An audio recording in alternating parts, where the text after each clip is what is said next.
4절에서 18절까지의 말씀을 우리 한 목소리로 읽도록 하겠습니다. 무슨 일을 하든지 시작. 무슨 일을 하든지 여러분은 불평이나 분쟁 없이 하십시오. 이는 여러분이 흠없고 순전한 사람들이 돼 뒤틀리고 타락한 세대 가운데서 책망받을 것이 없는 하나님의 자녀들로서 세상에서 하늘의 별들처럼 빛나게 하려는 것입니다. 생명의 말씀을 꼭 붙들어 그리스도의 날에 내게 자랑이 되게 하십시오. 이는 내가 헛되게 다름질하거나 헛되게 수고한 것이 아니기 때문입니다. 이제 내가 여러분의 믿음의 제사와 예배에 내 피를 붓는 일이 있을지라도 나는 기뻐하고 여러분 모두와 함께 기뻐할 것입니다. 여러분도 함께 기뻐하고 나와 함께 기뻐하십시오. 아멘. 기도하겠습니다. 살아계신 하나님 아버지, 오늘 하나님의 말씀 앞에 이렇게 모인 자들이 하나님의 말씀을 듣고자 합니다. 저희들의 심령을 깨워주시고 완악한 마음들을 무너뜨려 주셔서 하나님께서 말씀하시는 그 생명의 말씀 앞에 저희들 아멘으로 화답하며 삶으로 드러내는 귀한 성도님들 다 될 수 있도록 축복해 주시옵소서. 감사드리며 예수님 이름으로 기도드렸습니다. 아멘. 자리에 앉아 주십시오.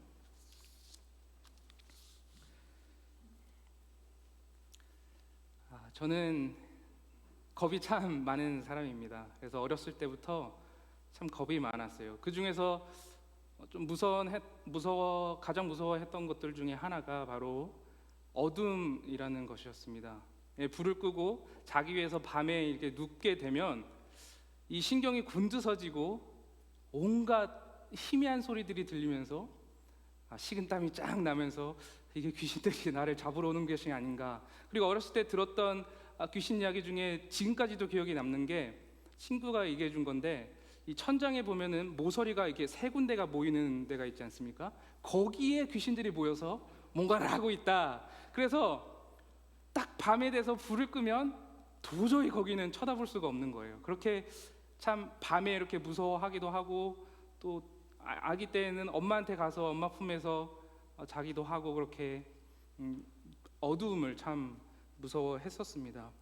근데 그렇게 어렸을 때에 우리 학교 앞에 문방구가 있었는데, 하루는 이제 다른 재료들을 사러 갔을 때 거기에서 아주 신박한 물건을 발견했죠. 야광별이라는 건데 이렇게 생겼습니다. 여러분들 어렸을 때 한 번쯤은 다 보시고, 또 지금도 아이들이 또 야광이라고 하는 것은 좋아하고 천장에도 많이 붙이고 하는 것이죠. 그래서 이게 있으면 밤에 천장에 붙이면 그 빛을 내가 받을 수 있고, 그래서 어둠을 더 이상 무서워하지 않아도 되겠구나. 그래서 이게 꼼쳐놨던 돈을 딱 들여서 샀습니다. 그래서 집에 가서 천장에 이렇게 딱 붙였어요. 이렇게 많이 사진 않았고 한 5개, 6개 샀는데 불을 딱 껐더니 이게 빛나지 않는 거예요. 이렇게 사진처럼 빛나지가 않는 거예요. 그래서 샀던 그 뒤를 돌려서 설명서를 보니까 붙이기 전에 불을 쐬고 그 다음에 붙이라 이렇게 되어 있더라고요. 그래서 다시 형광등을 켜고 거기다 이제 별을 좀 놔둔 다음에 다시 붙이고 불을 껐습니다. 그랬더니 그제서야 이제 빛이 나서 그 빛을 또 이렇게 동료 삼아서 잠들었던 기억이 저에게 있습니다. 그런데 오늘 본문을 제가 살펴보면서 문득 영적인 측면에서 그리스도의 삶이 이런 야광별과 같은 삶이 되어야 하지 않겠는가라는 생각이 들었습니다. 왜냐하면 우리는 스스로 빛을 낼 수 없는 죄인이기 때문입니다. 그래서 끊임없이 주님 앞으로 와서 그 빛을 받아들이고 흡수하고 지니고 있어야 나중에 어둠에 나아갔을 때 우리가 그 빛을 밝힐 수 있기 때문입니다. 그래서 어둠 속에서 우리는 그리스도의 야광별로서 빛을 그 어두운 세상 가운데 보여줘야 하는, 빛나야 하는 사명이 저희에게 있는 것이죠. 이 사명은 사실 우리가 지난 시간에 2장 12절에서 13절까지 보았던 구원을 이뤄가라 라고 하는 사명의 또 다른 측면이라고 할 수 있습니다. 우리가 지난 시간에 두렵고 떨림으로 구원을 이루라는 것이 어떤 의미로 살펴보았습니까? 그것은 우리의 영적 성장을 이뤄가는 성화의 삶, 하나님의 거룩하심을 따라가서 하나님의 거룩하심을 이루려고 하는 삶을 이야기하는 것이었습니다. 거기에는 두 가지 측면이 있다고 생각을 해보았습니다. 첫째로 우리의 삶에서, 우리의 측면에서 우리는 반드시 그 영적인 삶을 노력해야 되고 해내야 하는 책임이 있다라는 것을 생각을 해보았고, 또 두 번째로 영적 성장의 다른 측면에서 그 우리의 순종과 노력과 책임은 오직 하나님께로부터 나온다. 그것을 결단하게 하시고 의지하게 하시고 행동으로 옮기게 하시는 분이 바로 하나님이시다라는 것을 생각해 보았습니다. 그래서 우리가 12절에 두렵고 떨림으로 구원을 이뤄가십시오라고 하는 우리의 삶의 명령들은 5절에서 11절까지에 나온 예수 그리스도의 겸손과 순종의 예, 그리고 13절에 나온 하나님의 역사하시고 결단하시고 행동하시는 그 능력 안에 쌓여서 든든히 붙들릴 때에 우리의 영적 성장을 이뤄나갈 수 있다라고 생각해 보았던 것이죠. 그래서 오늘 본문을 통해서 바울은 이 영적 성장이 이뤄가는 모습이 어떻게 나타나고 있는지, 그리스도의 삶 가운데서 어떤 모습이 되어야 하는지, 그리고 그 결과가 무엇인지를 다시 한번 설명을 해주고 있습니다. 15절에 보시면 이는 여러분이 흠없고 책망받을 것이 없는 하나님의 자녀로서 세상에서 하늘의 별들처럼 빛나게 하려는 것입니다. 영적 성장을 이뤄가는 자들은 이렇게 세상을 비추는 하늘의 별들처럼 빛이 나야 한다라는 것입니다. 그렇다면 오늘 본문을 통해서 세상에서 하늘의 별들처럼 빛나는 자들로 성장하기 위해서, 그런 영적 성장을 이뤄내기 위해서 우리는 과연 어떠한 모습을 가져야 하고 무엇을 기억해야 할까요? 저 여러분이 예수 그리스도의 영적 야광별로서 어두운 세상 가운데서 빛이 나기 위해서 우리가 기억해야 하는 것 세 가지를 함께 본문을 통해 살펴보려고 합니다. 우리가 제일 먼저 깨달아야 하는 것, 첫 번째는 야광별은 스스로 빛날 수 없다라는 사실입니다. 따라서 그리스도의 야광별로 빛나기 위해서 우리가 무엇을 기억해야 하는가? 그것은 우리가 스스로 빛날 수 없기 때문에 주님의 빛 아래 계속 놓여 있어야 한다라는 사실입니다. 본문 15절과 15절 후반부에 보시면 세상에서 하늘의 별들처럼 빛나게 하려는 것입니다. 그리고 16절에 생명의 말씀을 꼭 붙들어라고 바울은 권면하고 있습니다. 우리말 성경의 16절에 생명의 말씀을 꼭 붙들어라는 말이 그 뒤에 자랑이 되게 하십시오라고 이렇게 붙어 있는 것처럼 보일 수도 있는데, 그것보다는 15절에 나오는 빛나게 되게 하려는 것입니다 라는 동사를 꾸며주는 분사구라고 생각하는 게 조금 더 적절할 것으로 보입니다. 그래서 생명의 말씀을 꼭 붙들므로써 우리가 빛나게 돼야 한다라고 바울은 권면하고 있습니다. 생명의 말씀은 단순히 얘기해서 생명을 주는 말씀, 곧 그리스도의 복음을 의미합니다. 바로 진리의 말씀이죠. 따라서 우리는 스스로 빛을 낼 수가 없기 때문에 야광별과 같은 그리스도인들이 빛나기 위해선 빛으로 오신 예수 그리스도의 아래 놓여 그 빛을 계속해서 흡수하고 받아들여야 한다라는 것입니다. 그것이 바로 곧 예수 그리스도의 말씀을 꼭 붙드는 것이고 그 진리 아래 놓여 살아가는 것입니다. 사도 요한은 요한복음 1장에서 이 말씀이신 주님께서 어두운 세상 가운데 빛으로 오심을 분명하게 서술하고 있습니다. 1절에 보시면 태초에 말씀이 계셨습니다. 그 말씀은 하나님과 함께 계셨고 그 말씀은 하나님이셨습니다. 또 4절에 그분 안에는 생명이 있었습니다. 그 생명은 사람들의 빛이었습니다. 그 빛이 어둠 속에서 비추고 있지만 그 어둠은 빛을 깨닫지 못했습니다. 또 9절에 참 빛이 있었습니다. 그 빛이 세상에 와서 모든 사람들을 비추었습니다. 그분이 세상에 계셨고 그분이 세상을 지으셨지만 세상은 그분을 알아보지 못했습니다. 우리가 잘 알듯이 야광별은 불에 쏘이지 않는 한 스스로 빛날 수 없습니다. 그런데 야광별이 빛을 낼 수 있었던 것은 제가 그 야광별을 형광등 아래에 놓아서 빛을 쏘이게 했듯이 우리 자신도 주님의 빛이신 말씀 아래 늘 놓여 그 빛을 받아들여야 한다는 것입니다.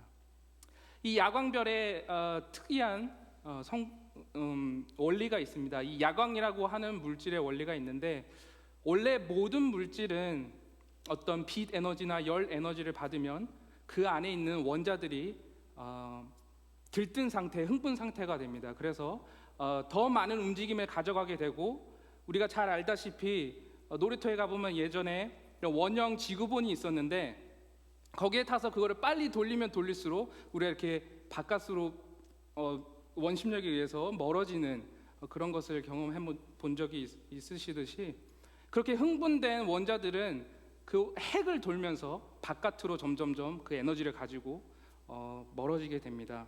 그래서 이 원통이 빨리 돌면 돌수록 원자들이 계속 흥분을 하게 되는데, 들뜬 상태가 되게 되는데, 그때 지금 사진에 보시듯이 이 원자들이 그 에너지를 받아들이고 그 이후에 그 에너지를 다시 내뿜으면서 다시 안정된 바닥 상태로 내려오게 됩니다. 그 과정 가운데 열이 나오고 빛을 다시 한번 받았던 빛을 내뿜게 되는 것이죠. 그런데 이 야광이라고 하는 물질 혹은 인광이라고 하는 물질은 좀 특이합니다. 그 물질이 빛을 받았을 때에 들뜬 상태가 되는 건 마찬가지입니다. 그래서 더 빨리 그 움직임을 가져가고 또 그 다음 궤도로 계속해서 상승합니다. 그런데 그 빛을 내놓을 때에 이 야광이라고 하는 물질은 순식간에 내놓고 자리로 돌아오는 것이 아니고 천천히 그것을 내어놓고 자리로 돌아옵니다. 그래서 그 천천히 내뿜는 에너지들을 우리가 눈으로 볼 때 빛으로 보게 되는 것이죠.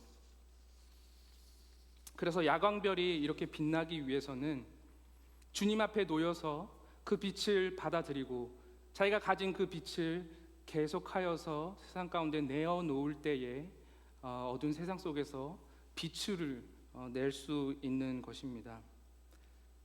마찬가지로 저와 여러분이 이렇게 스스로 빛을 낼 수 없는 야광별과 같은 존재가 아닐까 생각을 합니다. 반드시 빛이신 그리스도께로 와야 하고, 우리가 무엇인가를 세상을 향해서 빛을 낼 때에 그 전에 반드시 하나님의 말씀으로 채워져야 합니다. 그렇게 채워진 다음에 세상으로 나아갔을 때 우리는 비로소 우리가 머금었던 빛들을 내어놓을 수가 있는 것이죠. 그렇게 우리는 세상 가운데 빛으로 살아갈 수가 있습니다. 근데 한 가지 특징이 있는데, 이 야광 물질은 빛에 가까이 가면 갈수록 그 더 큰 에너지를 흡수할 수 있게 됩니다.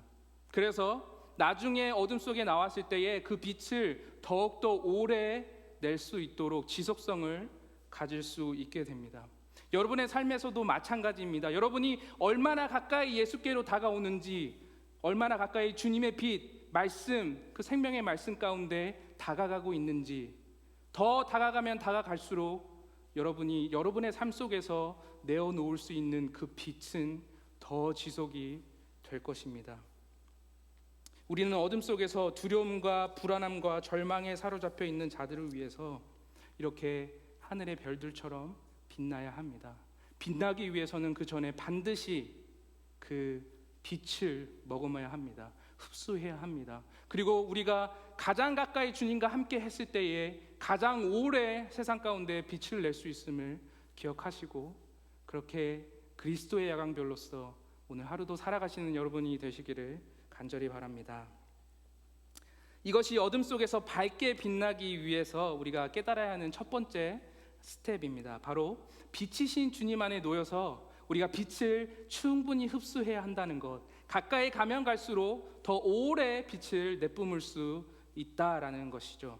그렇다면 두 번째로 어둠 속에서 밝게 빛나기 위해서 우리는 무엇을 기억해야 할까요? 그리스도의 야광별로 빛나기 위해서 우리는 반드시 어둠 속으로 들어가야 한다라는 것을 기억해야 합니다. 본문 15절을 함께 보겠습니다.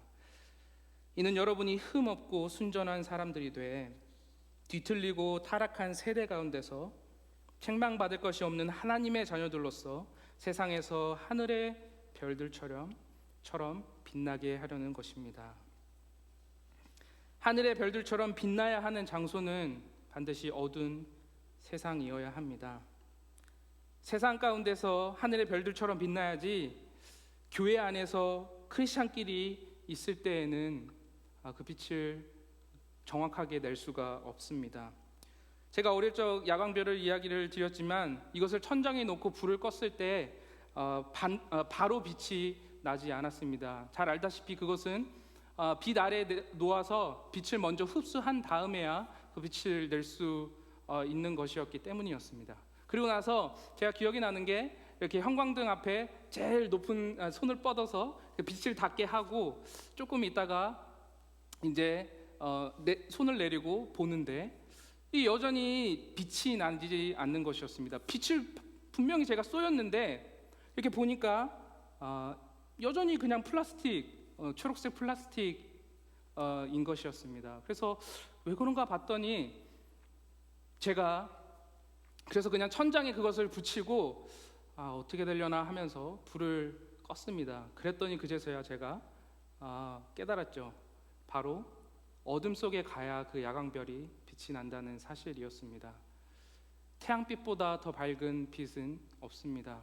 그 누구도 태양빛 아래서는 빛날 수가 없습니다.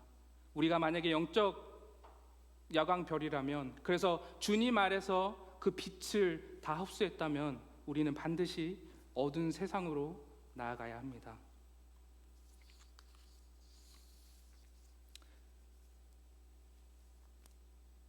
우리가 교회에 나가지 않고 이 편안한 이 장소에 있으려고만 한다면, 주님의 빛 아래만 있으려고 한다면 우리는 결코 빛나지 못할 것입니다.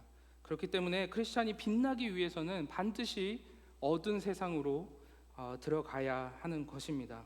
예수님께서 빛으로의 크리스찬의 삶에 대해서 우리에게 분명하게 가르쳐 주신 구절을 우리 마태복음 5장에서 찾을 수가 있습니다. 14절에 보시면 예수님께서 이렇게 말씀하십니다.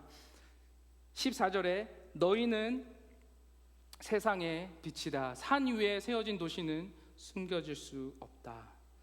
예수님께서는 너희는 빛이다 라고 말씀하시면서 어떤 빛인지를 간단하게 설명해 주고 계십니다. 그것이 14절에 너희는 세상의 빛이다 라는 것입니다.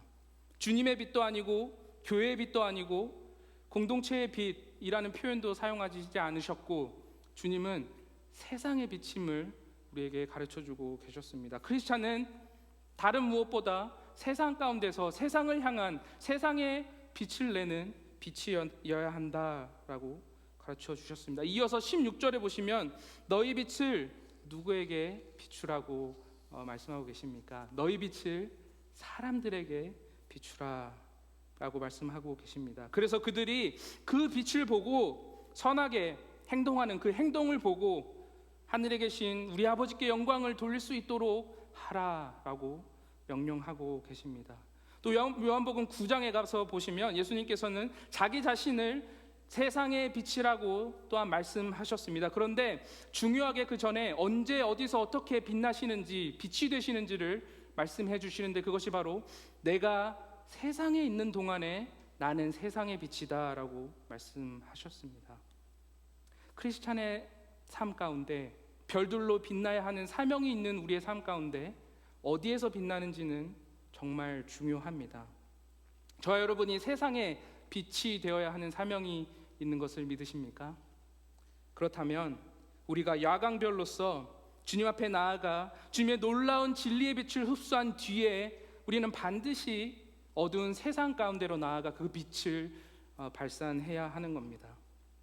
그런데 사실 우리가 우리의 공동체를 돌아보면 어쩔 때는 세상 밖으로 나아가지 못하고 우리 안에서 이렇게 있을 때가 있습니다. 그것이 세상에 나아가 그 우리들을 공격하고 비난하는 사람들을 두려워하기 때문에 그저 우리를 좋아해주고 사랑해주는 사람 안에서만 있고 싶다라고 하는 생각이 있어서 그럴 수도 있을 것이고, 또 다른 이유에서 어떤 이유에서든 우리 안에서 서로에게 빛을 비추며 있는 상황이 있습니다. 그것이 서로에게 동기부여가 되고 서로를 성장하는 데 도움이 된다면 좋겠지만, 때로는 그 빛이 우리의 눈을 우리가 앞을 보지 못하게 상대방의 눈에 그 빛을 쏘이는 경우도 있다는 것입니다. 너 빛이 더 큰지 내 빛이 더 큰지 한번 비교해 보자라는 것이죠. 그러나 우리가 이 안에만 있다면, 우리가 태양빛 아래만 있다면 이 야광별이 빛나지 못하는 것처럼 우리도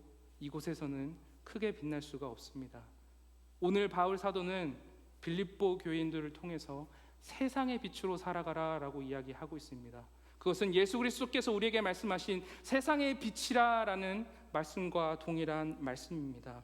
그래서 우리는 어두운 세상 가운데로 나아가야 합니다. 그것이 작고 희미한 불빛일지라도 그들 발 앞에 그 빛을 비추어서 그들이 언젠가는 태양빛으로 도착할 수 있도록, 언젠가는 주님의 빛을 만날 수 있도록 그들의 앞길을 조금이나마 비춰줄 수 있는 그런 어두운 세상의 빛이 우리가 다 되어야 하는 것입니다. 저는 낮아진 공동체 모든 성도님들께서 이렇게 주님의 빛 아래 놓여서 그 빛을 흠뻑 흡수하시고 받아들이시고 누리신 다음에 그 빛을 가지고 어두운 세상으로 나아가시기를 바랍니다. 그래서 그 빛을 보지 못하고, 그래서 어두운 세상 가운데서 깨닫지 못하고 헤매이고 불안하고 절망하는 그들에게 주님께로 인도하는 작은 불빛, 그런 희미하지만 주님께로 인도할 수 있는 그런 빛이 다 되시기를 간절히 소망합니다. 야광별은 빛이 나려면 그렇게 반드시 어둠 속으로 나아가 빛이 나야 한다는 것입니다. 그리고 어둠이 짙어지면 짙어질수록 여러분의 빛은 더욱 밝게 빛날 것입니다. 우리가 마지막으로 어둠 속에서 야광별로 빛이 나기 위해서 기억해야 하는 것이 무엇일까요? 그것은 주님께 받은 그 빛을 모두 다 내어놓는 예배의 삶을 살아야 한다라는 것입니다. 야광별이 빛나기 위해서는 그 각각의 원소들이 품고 있었던 그 에너지들이 천천히 그러나 모두 다 내어놓는 희생과 헌신의 그 작업을 통해서 빛이 날 수 있는 것입니다. 그것이 우리의 예배의 삶이 되어야 합니다. 크리스찬도 마찬가지로 주님께 빛을 받았다면 그것을 아껴놓고 나를 위해서만 사용할 것이 아니라 어두운 세상으로 나아가서 내가 가진 그 모든 빛을 내어놓는 그런 헌신과 희생의 삶이 우리의 예배의 삶이 되어야 합니다. 우리의 삶의 모든 부분에서 그 진리의 빛이, 그리스도의 말씀이 뿜어져 나와야 합니다. 본문 14절을 보시면 무슨 일을 하든지 여러분은 불평이나 분쟁 없이 하십시오. 여기 불평이라는 말은 그 의미가 낮은 목소리로 중얼거리다라는 것입니다. 그래서 불평이라고 하면 우리가 아는 것처럼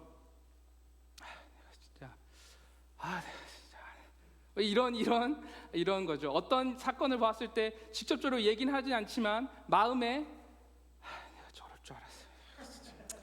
이런 것들이 웃으시는 분은 자기가 많이 하시는 그런 것이 우리에게 있는 불평의 말이라고 할 수 있을 것 같습니다. 또한 분쟁은 그런 불평의 말이나 불평의 생각이나 마음이 말로 표현되고 또 생각이나 의견이 다를 때에 말다툼하는 것들을 의미하고 있습니다. 그래서 불평을 우리가 살펴보자면 부정적인 태도라고 할 수 있을 것이고, 또 분쟁을 우리가 보면 부정적인 행위라고 볼 수 있을 것입니다. 근데 오늘 본문 14절에서 주목해야 볼 것이 한 가지가 있는데 무슨 일이라고 하는 단어입니다. 이 단어는 원어로 그냥 직역을 하자면 모든 일이라는 단어입니다. 그래서 말 그대로 우리가 어떠한 제한을 둘 필요도 없이 무슨 일을 하든지 어떤 일을 하든지 모든 일 가운데서 불평하는 것이나 분쟁하는 것, 불만의 마음을 갖는 것 없이 해야 한다라는 것을 바울 사도는 이야기하고 있습니다. 사실 이런 불평과 불만 또 분쟁의 대명사는 우리가 잘 아는 광야 시대의 이스라엘 백성이 아닐까 생각합니다. 그들은 단순히 지도자를 향해서, 모세를 향해서 이런 불평이나 분쟁을 일으켰던 것이 아닙니다. 결국엔 그들은 그 불평이나 불만이 하나님을 향해 있었습니다.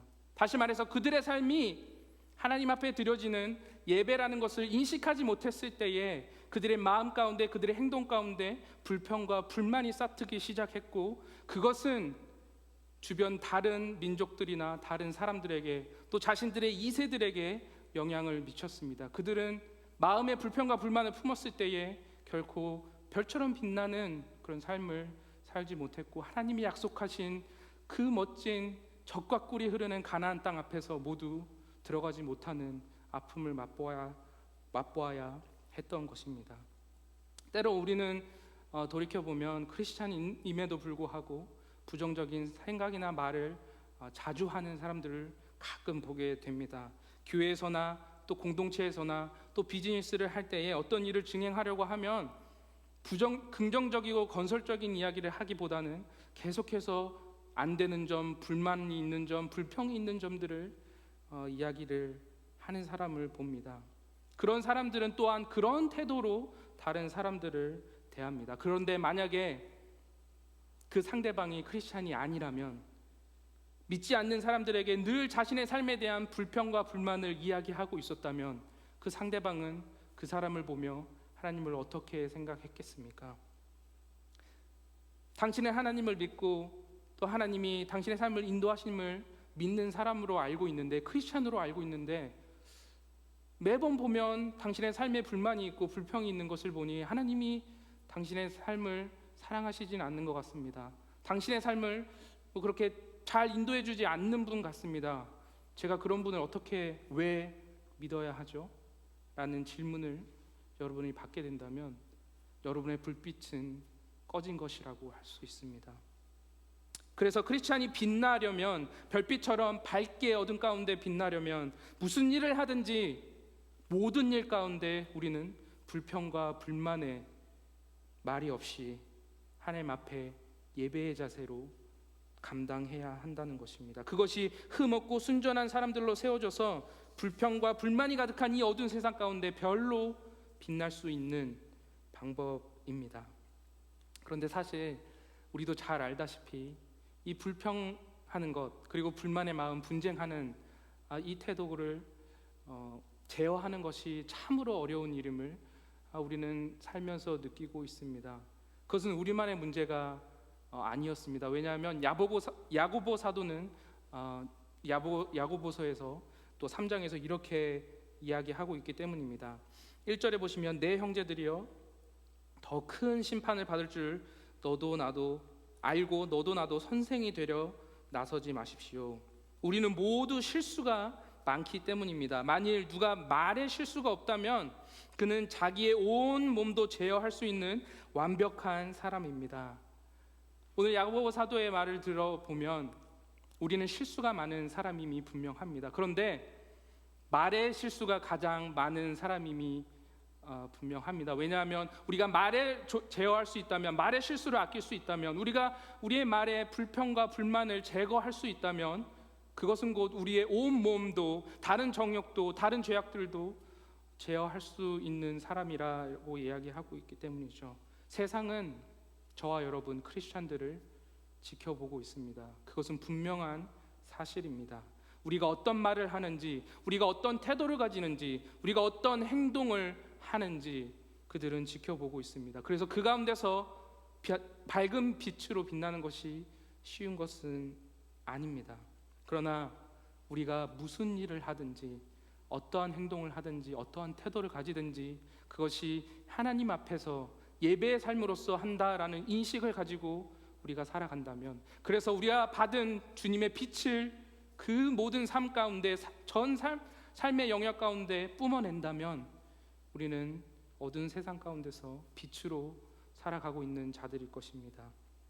바울은 이런 모든 삶의 영역 가운데 하나님 앞에 드리는 예배로서의 삶을 17절, 18절에서 이렇게 표현하고 있습니다. 17절입니다. 이제 내가 여러분의 믿음의 제사와 예배에 내 피를 붓는 일이 있을지라도 나는 기뻐하고 여러분 모두와 함께 기뻐할 것입니다. 여러분도 함께 기뻐하고 나와 함께 기뻐하십시오. 여기 바울이 내 피를 붓는 일이라는 이 단어는 고대 이도교에서 제사를 지낼 때에 포도주가 담긴 그릇을 그 재물 위에 부으는 행위, 이 붓다라는 행위를 의미할 때 쓰였던 단어입니다. 그래서 내가 가진 모든 것을 부어내면서 마지막으로 예배하는 행위를 상징했습니다. 구약에서는 또 이것을 붓다, 쏟다라는 의미의 단어로 사용을 했는데, 그 단어가 희생제사를 드릴 때 곁들여서 포도주를 제물 위에 붓는 그런 모습으로 나타납니다. 민수기에 보시면 15장에 번제와 희생제사로 어린 양을 드릴 때에는 한 마리당 포도주 4분의 1 흰을 전제로 드려야 한다. 여기 전제가 포도주를 그 제물 위에 붓는 행위, 아까 바울이 얘기했듯이 내 피를 붓는 행위, 그 단어랑 같은 단어입니다. 그래서 번제나 희생제사에 곁들이는 예배의 행위였습니다. 바울은 빌립보 성도들의 믿음의 제사와 예배를 위해서 자신을 전제로서 그 제물 위에 자신의 모든 것을 희생해서 부어내는 행위를 통해서 하나님 앞에 예배로 나아갔습니다. 바울이 지금 감옥에서 그들에게 편지를 쓰고 있는 상황이었습니다. 그는 죽을지도 모른다는 두려움과 절망이 엄습했을 것입니다. 그럼에도 불구하고 자신의 삶이 빌립보 성도들의 예배에, 여러분의 믿음의 제사에 부어지는 전제와 같은, 포도주로 부어지는 전제와 같은 그런 행위가 된다면, 그런 헌신이 된다면, 그렇게 희생이 된다면, 그렇게 해서 내가 받은 주님의 빛을 다 쏟아낼 수 있다면 그것이 나의 기쁨이다 라고 이야기를 하고 있는 것입니다. 나중에 디모데에게 보낸 편지에서 바울은 같은 단어를 사용해서 이렇게 얘기합니다. 나는 이미 부어드리는 제물과 같이 제물로 드려졌고 세상을 떠날 때가 되었다. 또한 로마서에서 이렇게 제물로서 드리는 영적 예배를 바울은 이렇게 고백하죠. 그러므로 형제들이여, 내가 하나님의 자비하심으로 여러분에게 권합니다. 여러분의 몸을 하나님께서 기뻐하시는 거룩한 산 제사로 드리십시오. 이것이 여러분이 드릴 영적 예배입니다. 여러분의 모든 것을 부어드려서 영적 예배로 하나님 앞에 나아가는 것, 여러분이 받은 그 주님의 빛을 모두 다 내어놓는 것, 그 헌신과 희생의 삶이 바로 어둠 속에서 빛나는 별과 같은 삶일 것입니다. 우리가 바울을 잘 알듯이 그는 예수님을 다메섹 도상에서 만나고 눈을 뜬 자였습니다. 주님의 빛을 경험한 자였습니다. 그래서 진리의 빛을 늘 사모했고 주님으로부터 받았습니다. 그래서 바울은 세상을 향해 나아가는 것을 두려워하지 않았습니다. 그의 기록을 통해서 죽음도 고난도 여러 자연재해도 그에게 가해진 폭행과 여러 가지 어려움들도 그의 선교 행전을 막을 수 없었습니다. 그렇게 그는 주님의 빛을 받은 후 어두운 세상 속으로 나아갔습니다. 그리고 어둠 속에서 자기의 목숨까지도 다른 사람의 예배를 위해 내어놓는 전제의 삶으로서, 전제와 같은 예배로서, 영적 예배로서 내어놓으며 주님께 그들이 나아올 수 있도록 빛의 삶을 살았습니다. 어떻게 그런 삶이 가능했을까요? 그 이유는 바울의 삶 자체가, 그 전 영역이 무엇을 하든지 주님께 드리는 예배의 삶임을 깨달았기 때문입니다. 그가 하는 모든 행동, 모든 태도, 말투, 표정, 생각, 그 모든 것이 단순히 그저 하는 것이 아니라 하나님께 드리는 자신의 인생의 예배라는 것을, 영적 예배라는 것을 그가 깨달았고, 그는 그렇게 주님이 주신 모든 빛을 사용해서 어두운 세상을 향해 나아갔고 그들에게 모든 것을 내어놓으며 그들 앞에 빛이 되어 주었습니다. 그래서 우리는 그 빛을 보고 그리스도께로 나아오고 있는 것입니다. 우리가 빛나기 위해서는 반드시 모든 인생을 걸고 주님 앞에 받은 축복과 은혜들을 내어놓아야 합니다. 우리는 때때로 그것을 내어놓기 두려워 우리끼리만 갖고 있고 우리끼리만 누리는 때가 종종 있습니다. 그러나 그것은 결코 별로서 빛날 수 있는 모습들이 아닙니다. 아주 작은 모습에서부터 큰 행위까지 우리는 그 모든 것을 주님 앞에 내어놓는 예배자의 삶을 살아야 합니다. 말 그대로 무슨 일을 하든지, 밥을 먹든지, 또 밥을 먹기 위해서 가족의 식탁 위에 가족의 숟가락을 놓는 것에서부터 우리는 자녀들에게 솔선수범하는, 다른 사람을 섬기는 빛을 보여줄 수 있습니다. 또한 운전을 하다가 급하게 끼어드는 차를 보면서 우리는 우리의 마음을 다스리며 우리와 함께 가는 다른 이에게 빛을 비춰줄 수 있죠. 또한 R&B에 가서 키인주를 대하는 태도에서부터 우리가 마켓에 가서 캐셔에게 밝게 인사하며 존중하는 마음을 가지는 것, 그리고 또한 비즈니스를 하면서 말도 안 되는 요구와 억지를 부리는 사람을 대할 때에, 또한 각 가정에서 밥 먹기 싫다고 짜증을 내는 자녀들을 대할 때에, 그리고 다 큰 녀석이 정말 답답하게 인생을 허비하는 것과 같은 삶을 살아가는 그런 자녀들을 대할 때에, 그리고 힘들다며 집안일을 잘 도와주지 않는 남편을 대할 때에, 또한 가정을 위해 열심히 일하고 왔더니 잔소리만 하는 아내를 대할 때에, 또한 매번 내 삶을 힘들게 하는 시부모님들을 대할 때에, 그 삶의 모든 일들을 대할 때에 우리의 태도와 행실이 하나님 앞에 드려지는 영적 예배라는 사실을 반드시 기억해야 합니다. 그래서 그 일들을 행할 때에 죽게 하듯 우리의 주변과 믿지 않는 사람들에게 우리의 삶의 태도와 행실을 바르게 하며 나아갈 때에 우리의 삶은 그리스도의 빛나는 별들처럼 이 어두운 세상 가운데 밝게 빛나게 될 것입니다. 성도 여러분, 우리는 낮 동안에 주님이 주시는 빛을 충만히 누려야 합니다. 그것이 매 주일 예배로, 또한 매일 아침 새벽 예배로, 그리고 각 가정에서 큐티의 시간들로, 또한 개인의 기도 시간을 통해서 믿음의 제사와 예배를 하나님 앞에 드리는 이유입니다. 그리고 우리는 야광별과 같은 자들이어서 스스로 빛날 수 없기 때문에 그 시간을 통해서 주님의 빛을 반드시 충분히 흡수해야 합니다. 하지만 우리가 빛나기 위해서는 빛의 원천이신 주님의 품 안에서만 머물러서는 안 됩니다. 우리는 반드시 어두운 세상을 향해서 그 발걸음을 향해야 합니다. 태양빛보다 밝은 빛은 없기 때문입니다. 그렇기 때문에 어두운 세상 속에서 우리는 그 빛을 보여주어야 합니다. 칠흑 같은 어둠 속에서 나갈 길을 모르고 방황하고 있는 이 사람들에게 어디가 주님의 빛으로 향할 수 있는 길인지를 그 발 한 걸음 한 걸음 앞에 희미하나마 그 빛을 비추어 길을 인도해 주는 그런 삶을 우리가 살아야 합니다. 그것이 저와 여러분의 사명의 삶입니다. 그것을 위하여 우리는 각 가정에서, 각 일터에서 여러분의 삶 가운데 선교사로 부름을 받았습니다. 올해 우리는 선교 행전을 써 나아가는 삶을 살기로 다짐하고 있습니다. 그 선교 행전은 세계 방방 곳곳에서 선교를 하며 나아가시는 선교사님들, 그분들이 쓰는 것일 뿐만 아니라 지금 이 순간 주님의 빛으로서 여러분의 자녀와 여러분의 주변과 여러분의 동료들에게 빛나는 여러분의 삶을 통해서 써 나아가야 하는 선교 행전입니다.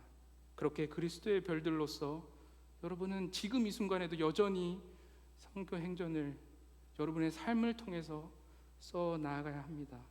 그래서 누구와 만나든, 누구와 대화하든, 누구와 함께하든 우리는 빛을 내야 합니다. 그것을 위해 불평과 불만이 없게 해달라고 우리는 반드시 기도해야 합니다. 그것이 가장 제어하기 힘든 죄악 중 하나이기 때문입니다. 그 시간에 우리는 더욱더 주님의 빛으로 나아가 그 빛을 채워야 합니다. 또한 여러분의 삶을 찬 제물로 드려 세상을 섬기는 예배와 같은 삶을 살게 해달라고 기도해야 합니다. 우리의 모든 삶을 부어 다른 사람을 인도하는 그런 삶이 우리에겐 가장 축복된 삶이기 때문이고, 그 희생의 삶을 우리 주 예수 그리스도께서 십자가에서 살아내셨기 때문입니다. 그리고 그 길을 말미암아 우리는 빛이 무엇인지 보게 되었기 때문입니다. 이제는 여러분이 살아야 할 빛의 길입니다. 다니엘서 12장 3절에 지혜로운 사람은 하늘이 밝게 빛나는 것처럼 빛날 것이고 많은 사람들을 의로 이끄는 사람들은 별처럼 영원히 빛날 것이다. 이 주님의 약속을 기억하며 빛나는 진리 안의 에너지를 늘 공급받으시고 그것을 가지고만 있지 마시고 세상 가운데, 어두운 세상 가운데로 나아가 모든 것을 내어놓는 희생과 헌신으로 세상을 섬기고 선교 행전을 써 나아가며 영원히 빛나는 그리스도의 별들이 다 되시기를 간절히 소망합니다.